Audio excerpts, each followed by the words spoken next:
এই ঋণ কি শোধ করতে হবে না? শোধ করতে হবে তো? বাবা কথা বলো, আপনারা কেমন জীবন করছেন আমাকে তো একটু শুনতে হবে নাকি? পাঁচজনের কাছে জন্মপত্র ঋণী হলাম, সেই ঋণ শোধ করতে হবে না? হবে তো? বলে এই 5টা ঋণ শোধ হয় কি করে?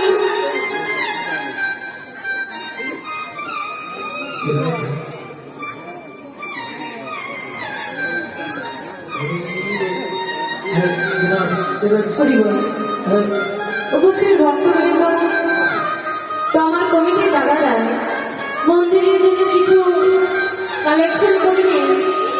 আপনারা যে যাহা পারবেন এই মন্দিরের জন্য, ভক্ত সেবার জন্য দান করবেন। কেননা এই দান কখনো বিফলে যায় না। যদি 10 টাকাও দেন, এটা আমার ভগবানের খাতায় লেখা পড়ে, তারা যাবে। আপনারা যেহে যাহা পারবেন ভক্ত সেবার জন্য কিছু দক্ষিণা দেবেন। হরি বল। তো বাবা সবাই একটু মনোযোগী হয়। বললেন কি, এই যে আমার মহাপ্রভু বললেন 9 বছরের মধ্যে কোন শিশু যদি মারা যায়, এই যে আমরা 5টি ঋণ করলাম, এই 5টা ঋণ পরিশোধ হবে কি করে? 2টি কাজ করবে। হরি বল। সেই 2টি কাজে কি? একটি হলো নিজে কৃষ্ণ সেবা করা। যদি নিজে কৃষ্ণ সেবা করতে পারি তবে এই 5টা ঋণ পরিশোধ হয়ে যায়। আর যদি নিজে কৃষ্ণ সেবা নাও করতে পারি, যদি আমার সন্তান বা আপনার সন্তান যদি কৃষ্ণ ভক্ত হয়, তবে ওই কৃষ্ণ ভক্তের সন্তানের দ্বারা পিতা মাতা এবং ওই সন্তানের 5টা ঋণ পরিশোধ হয়ে যায়। কিন্তু এই যে একটি শিশু 9 বছরের মধ্যে এই জগৎ ছেড়ে চলে গেলে, বলে সে তো নিজে বড় হয়ে বিবাহ করতে পারলো না, সন্তানও উৎপাদন করতে পারলো না, আর নিজেও কৃষ্ণ সেবা করার সুযোগ পেল না। এই কৃষ্ণ সেবা করার সুযোগ না পেতে জগৎ ছেড়ে চলে গেল। বলে তার 5টা ঋণ পরিশোধ হবে কি করে? ও মা একটু আস্তে কথা বলুন না। হরি বল। বললেন কি, শিশু সন্তানটা যে এই জগৎ ছেড়ে চলে গেল, সে তো ভজন সাধন করার মতো সময় পেল না, তাই না? তার 5টা ঋণ পরিশোধ হবে কি করে?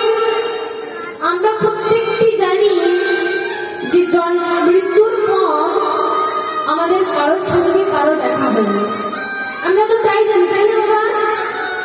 কিন্তু শাস্ত্রে বললেন প্রত্যেকটা জীব মরণের পর 3 জন ব্যক্তির সঙ্গে দেখা হয়। তারা কারা? প্রথমে এই যে 9 বছরের শিশুটা যে মারা গেল, তার সঙ্গে প্রথম দেখা হবে তার পিতা মাতা। কোথায়? ওই সন্তানের পিতা মাতা যখন মারা যাবে, ওই পিতা মাতার বিচার কার্যে কি ওই সন্তান সেখানে উপস্থিত হবে।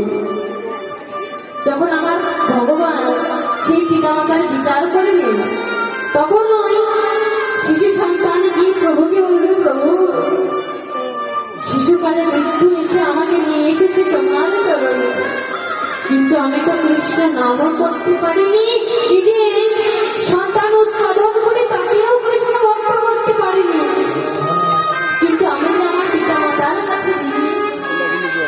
তাই তুমি একটি কাজ করো প্রভু, আস্তে প্রভু তুমি একটি কাজ করো, আমার পিতা মাতার পাপ তুমি আমায় দিয়ে দাও। বাবা বাবা গো, সেদিন প্রভু বলবে, ওরে খোকা তুই আমার ভক্ত, তোকে কি আমি পাপ দিতে পারি? ভক্ত আমার পিতা মাতা, ভক্ত আমার গুরু, ভক্ত আমার নাম দিয়েছে বাদশা কল্পতরু, ভক্তির হাতে প্রেমের লড়ি, ভক্ত যেদিকে ঘোরায় আমি তো সেই দিকে ঘুরি। ওরে ভক্ত, তুই যেহেতু আমার কাছে প্রার্থনা করছিস, আমি ভক্তের প্রার্থনা শুনতে বাধ্য। তাই একটি কাজ করি, শোন, তোর পিতা মাতার পাপ তোকে দেব না, কিন্তু তোর পিতা মাতার যে 5 ভাগ পাপ আছে, এই 5 ভাগ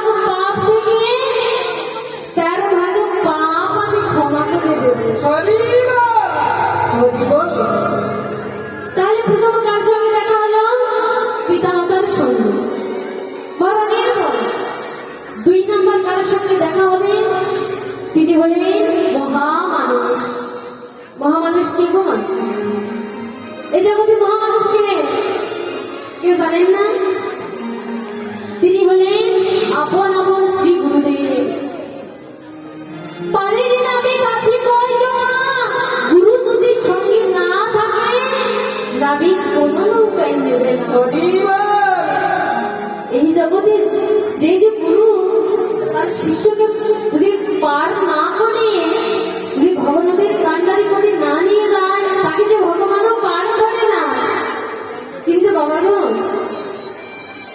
এই যে গুরুদেব মরণের পর আমাদের সঙ্গে তার দেখা হবে, সব শিষ্যের সঙ্গে কিন্তু গুরুদেবের দেখা হবে না। কার সঙ্গে হবে না? বললেন এই জগতে যে শিষ্য কোনদিন হরি কথা কৃষ্ণ কথা শ্রবণ করেনি, কোনদিন গুরু কর্ম করেনি, ওই সমস্ত জীবের মরণের পর গুরুদেব তার সঙ্গে দেখা দেবে না। বাবা গো, গুরুজি পারেন নামে, তাই যদি পারো একবার সকাল সকাল গুরুর চরণ আশ্রয় করো। বাবা গো, এই যারা যেখানে এত ভক্ত বসে আছে, সবাই কি গুরুচরণ আশ্রয় করেছে? কে কে গুরুচরণ আশ্রয় করেনি? তো হাত তুলুন তো। আমি বলেছি গুরুচরণ আশ্রয় করেননি। কে কে করেননি? এখানে কিন্তু অনেকেই করেনি, কিন্তু ভয়ে হাত তুলছেন। আমি কিছু বলবো না গো মা। যারা গুরুচরণ আশ্রয় এখনো করেননি, তাদের চরণে আমার নেমে দাও। এই আসরে থেকে যাওয়ার পর আগে গুরুদেবকে খুঁজবেন। কোন গুরুদেব? সৎ গুরুদেব। কেননা প্রসাদ খাও তেনে, গুরু ধরো তেনে।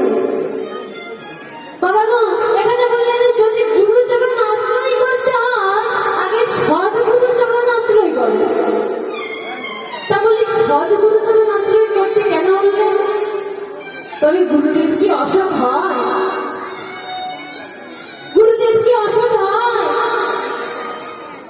তাহলে শাস্ত্রে কেন বললেন যে সদ্গুরুচরণ আশ্রয় করো? বললেন এই কলিযুগে গুরু অসৎ হয়। এবার আপনি আমাকে অনেক কিছুই বলতে পারেন, কিন্তু এটা আমার কথা নয় বাবা।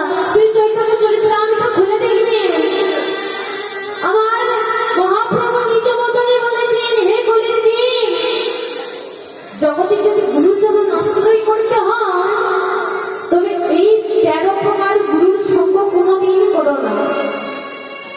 সেই 13 প্রকার গুরু কারা? বললেন সহজ। দেখবেন অনেক গুরু আছে মাছ মাংস খায়, আবার দীক্ষাও দেয়। যদি এমন গুরুকে যদি বলেন, তার শিষ্য যদি বলে বাবা কি করবো বলো না, সারাটা দিন কাজ কর্মে ব্যস্ত, হরি নাম করার সময় পাই না, জপের মালা করার সময় পাই না। বলি জপের মালা না করলে কি হবে না? তখন গুরুদেব বলে আরে দরকার নেই। বলে অত হরি নাম করে কি করবি? মন ঠিক থাকলে সবই ঠিক। বলে মনটা ঠিক হবে কি করে? কোনো ডিটারজেন্ট দিয়ে?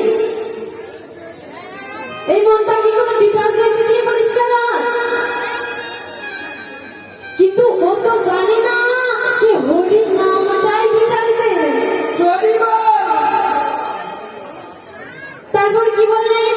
সহজিয়া চূড়াধারী আউল বাউল নেদানি কর্তা ভাজা নাকি, এরা গুরুর যোগ্য নয়, করোয়াতে জল খায়, রমণীর সঙ্গ চায়।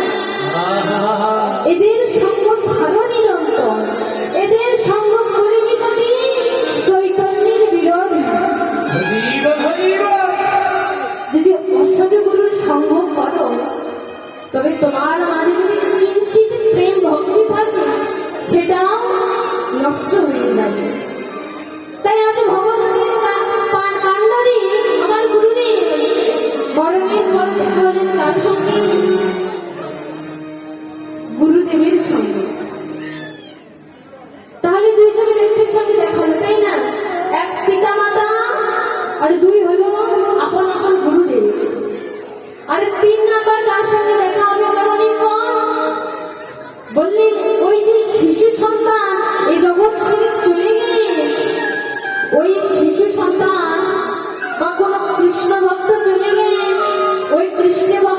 বংশী যত জন মারা যাবে তত জনার সঙ্গে বিচার কাছে কৃষ্ণ ভক্তের দেখা হবে।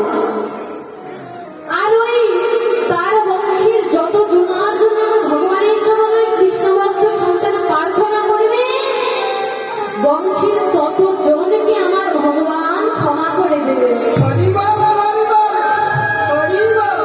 আরে ঠিক এখানেই বললেন যে বংশের যে কৃষ্ণ ভক্ত তার 14 পুরুষ উদ্ধার করার ক্ষমতা রাখে।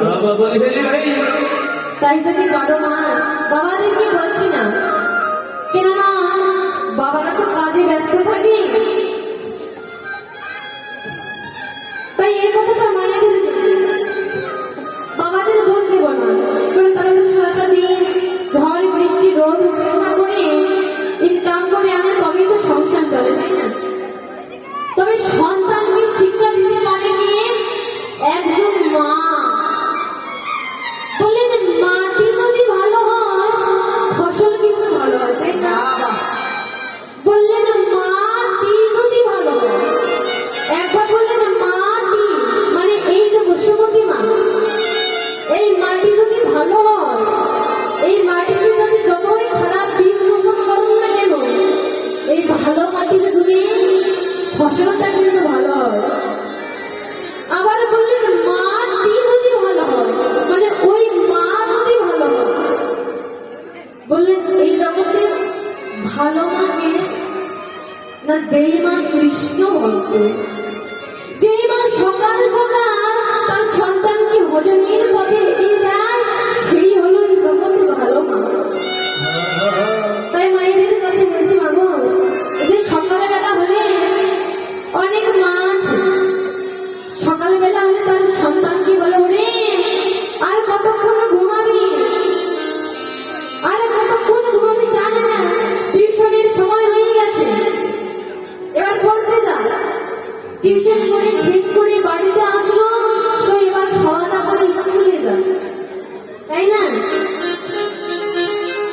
কিন্তু কোন মা কি আমরা বলি যে ওরে বাবা বা ওরে খোকা আজ দেখে না বাবা প্রভাতকাল হয়ে গেছে, ঘুম থেকে জেগে যা স্নান করে আয়, স্নান করে আমার ওই মদন গোপালের মন্দিরে গিয়ে ভগবানকে তুই সেবা দিয়ে আয়। কোন মা কি বলি আমরা? যদি না বলি তাহলে সন্তান কৃষ্ণভক্ত অল্প কি বলিব, বলিব তাই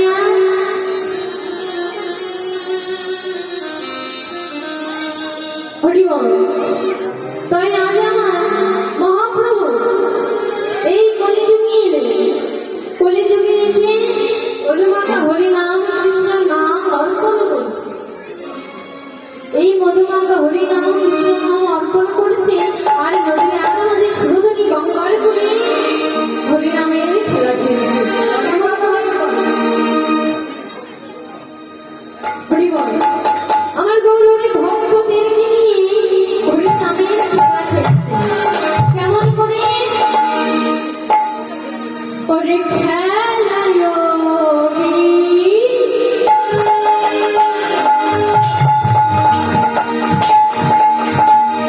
বিনোদ খেলা,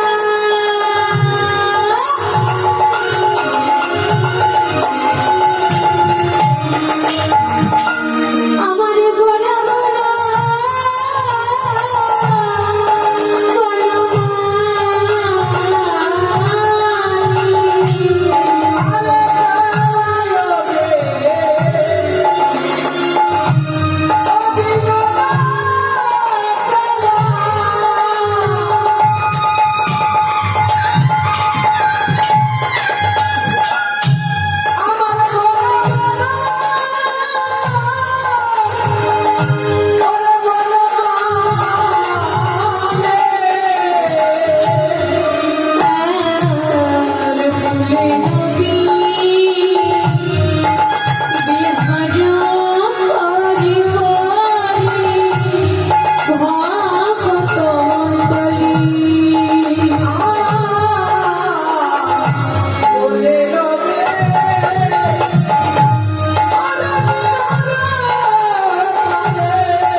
এই জগতে যে এত খেলা আছে, তো এত খেলা থাকতে আমার মহাপ্রভুকে হরির নামের খেলা খেলতে বললেন কি বাবা, এই জগতে যদি কোনো খেলা হয় তবে তার দুটি পক্ষ থাকে, তাই না?